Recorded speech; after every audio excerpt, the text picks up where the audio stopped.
Every time you drive over a newly constructed bridge or walk past a towering crane, a hidden financial guarantee ensures the project will not collapse into bankruptcy.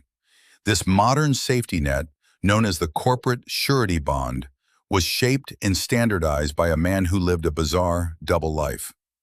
Wallace Stevens is remembered today as a towering, Pulitzer-winning figure in American modernist poetry.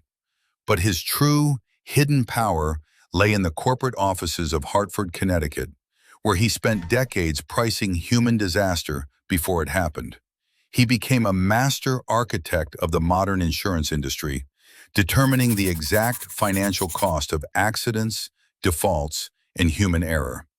How did a man who spent his evenings writing highly abstract verse spend his days building the cold, legal architecture of modern risk? The answer begins in the city of Reading, Pennsylvania, where Stevens was born in the year 1879. His father was a successful, pragmatic lawyer who viewed literature as a frivolous pursuit and demanded strict professional discipline from his children. This early tension between creative ambition and harsh financial reality would define every decision Stevens made. As a young man, he enrolled at Harvard University with grand dreams of becoming a professional writer. He published poems in the University Advocate and rubbed shoulders with the literary elite of the late 19th century. However, his father abruptly refused to fund further literary pursuits, forcing him to leave school without a degree in the year 1900. Desperate to prove he could survive by his pen, Stevens moved to New York City to work as a journalist. The reality of the newspaper business quickly crushed his romantic ideals. He found himself covering local tragedies and mundane political disputes for pennies, barely able to afford food or rent. Exhausted and facing total financial ruin, he finally surrendered to his father's demands. He enrolled at New York Law School, graduating and passing the bar examination in 1904.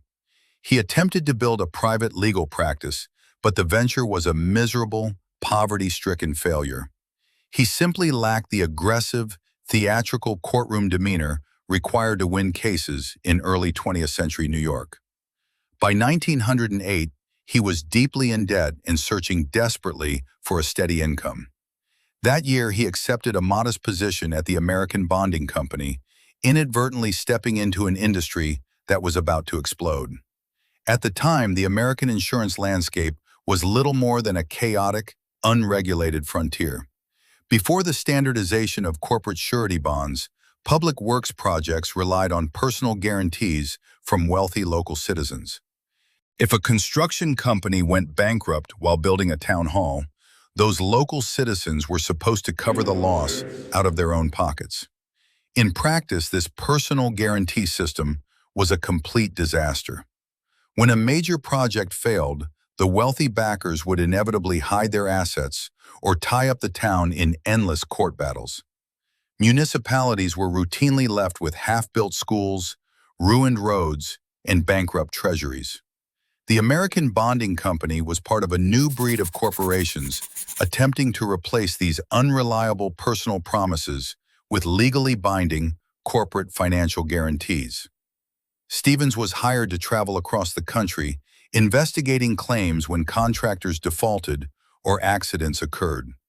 He was no longer dealing with abstract legal theories, but with the messy, physical reality of collapsed bridges and embezzled funds. His job was to figure out exactly why a project failed, and more importantly, how the bonding company could minimize its financial payout. The handwritten claims ledgers of the era show him meticulously calculating the cost of ruined materials and human negligence. He possessed a terrifyingly precise legal mind, capable of finding the tiny contractual loopholes that could save his employer thousands of dollars. He traveled by train to remote lumber camps in Wisconsin and half-finished shipping docks in Maryland. At each site, he interviewed distraught foremen and angry local politicians, translating their chaotic disputes into stark legal realities. These grueling trips taught him how to quantify the exact monetary value of human incompetence. During these early years, Stevens realized that the true power in the economy did not belong to the builders. It belonged to the silent guarantors who decided which risks were acceptable and which were too dangerous to underwrite. By controlling the flow of surety bonds, insurance executives held the power to greenlight or kill massive infrastructure projects before a single shovel hit the dirt. In the spring of 1916, Stevens made a decision that would permanently cement his role in the American financial architecture. He accepted a position at the newly formed Hartford Accident and Indemnity Company in Connecticut. He moved to the quiet, wealthy insurance capital, leaving the chaotic streets of New York behind forever. The timing of his arrival coincided perfectly with the massive industrial boom preceding America's entry into the First World War. Factories were expanding overnight, and municipalities were rushing to build new infrastructure.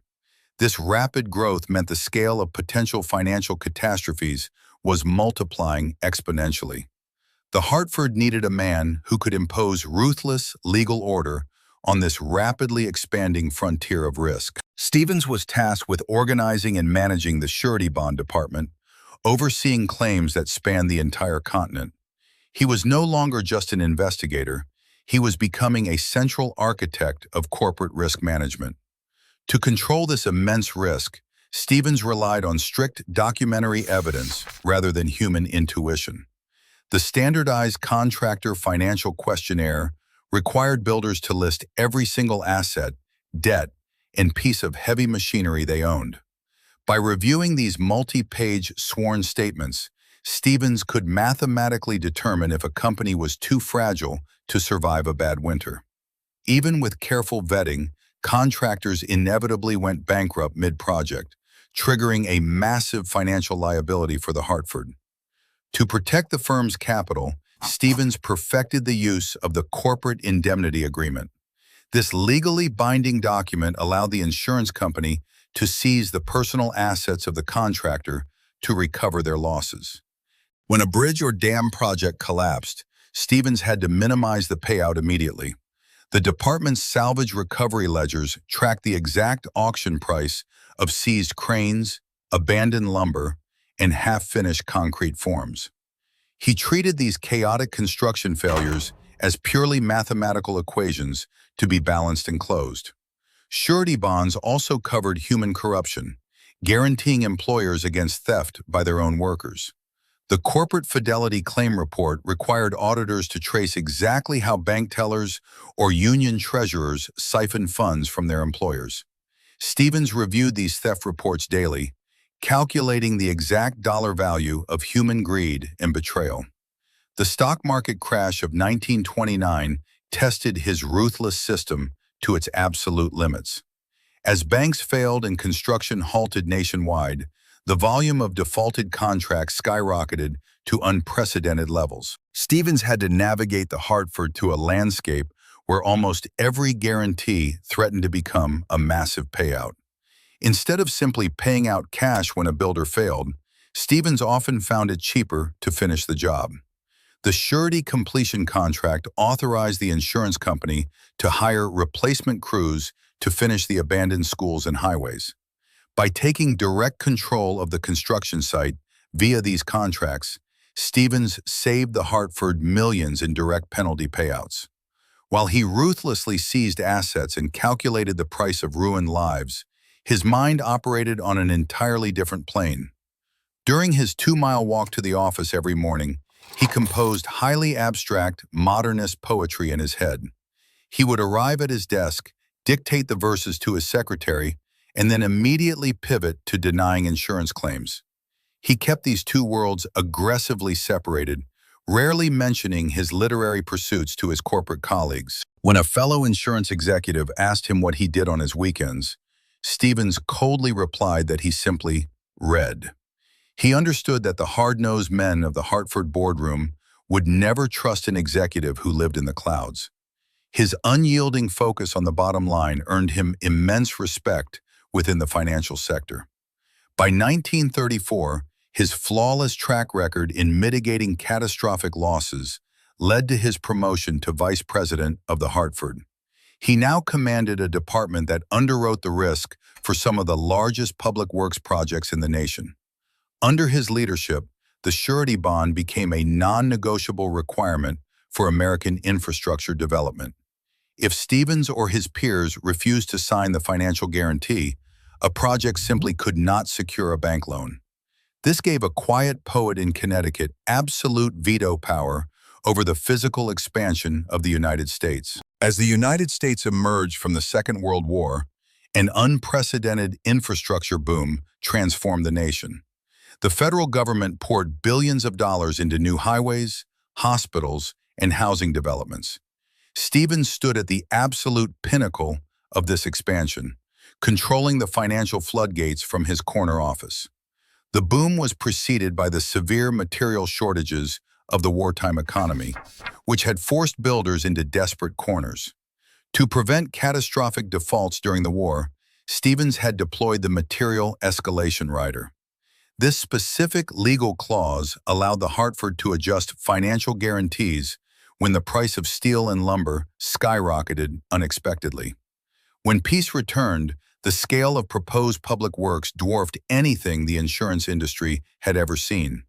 A single hydroelectric dam could bankrupt a bonding company if the contractor hit bedrock instead of soil. To underwrite these colossal ventures, Stevens helped popularize the co-surety agreement. The co-surety syndicate contract allowed multiple insurance conglomerates to divide the risk of a single massive project. Instead of one firm taking a $10 million loss, 5 firms would sign the ledger, each absorbing a strict percentage. Stevens negotiated these complex treaties with rival executives, weaving a safety net that covered the entire American continent. To manage this interconnected web of risk, he relied on the Master Surety Underwriting Manual. This heavily guarded binder contained the proprietary formulas used to calculate the failure probability of any given contractor. By consulting its rigid tables, Stevens could instantly determine the exact premium a builder had to pay to secure a project. His department evaluated the financial stability of the men building the very foundations of modern America. If a contractor's profit margins were too thin or their equipment too old, Stevens ruthlessly denied the bond. Without that crucial piece of paper, the contractor was legally barred from bidding on public works. When disasters inevitably occurred, his response was swift and devoid of sentimentality. The final claim settlement draft was the physical check issued to a municipality after a contractor fled town. Stevens authorized these drafts only after his lawyers had exhausted every possible avenue to seize the ruined builder's remaining assets. The ultimate winners of this architectural shift were the massive, well-capitalized insurance conglomerates like the Hartford. By positioning themselves as mandatory gatekeepers, they extracted a guaranteed percentage from almost every major construction contract in the country. The corporate surety bond became an invisible tax on progress, payable directly to the men in Connecticut. The losers were the small, independent builders who could no longer compete in the new corporate landscape. A brilliant local mason might have the skill to build a courthouse, but if he lacked liquid assets, he was locked out. The system Stevens helped perfect aggressively favored large corporations, fundamentally altering who was allowed to build the nation. The irony of his existence reached its absolute peak in the spring of 1955. That year, Stevens was awarded the Pulitzer Prize for Poetry, cementing his legacy as a titan of American literature. Shortly after, Harvard University offered him a prestigious faculty position to teach the next generation of writers. To the shock of the literary world, Stevens flatly rejected the academic appointment. He explained that he had no intention of leaving his highly lucrative vice presidency at the Hartford. He preferred the cold, quantifiable reality of corporate risk to the sheltered halls of academia. He died later that same year, taking his bizarre, compartmentalized genius to the grave. The literary critics eulogized him as a master of abstract imagination who somehow survived a dreary corporate life. They completely failed to understand that his corporate life was an equally masterful act of imposing structure on a chaotic world. Today, the legal architecture he helped build is so ubiquitous that it is entirely invisible to the public. Every time a city approves a new subway line, a modern underwriter consults the exact same types of ledgers Stevens perfected. The physical world around you is held together by the quiet financial guarantees he standardized nearly a century ago. Wallace Stevens lived at the intersection of human imagination and ruthless financial calculation, proving that the modern world requires both to function. Does his legacy prove that artistic genius can thrive inside the corporate machine? Or does his rigid gatekeeping represent a cynical betrayal of his creative spirit? If you want to uncover the hidden financial mechanics and forgotten architects who designed the modern world, subscribe to our channel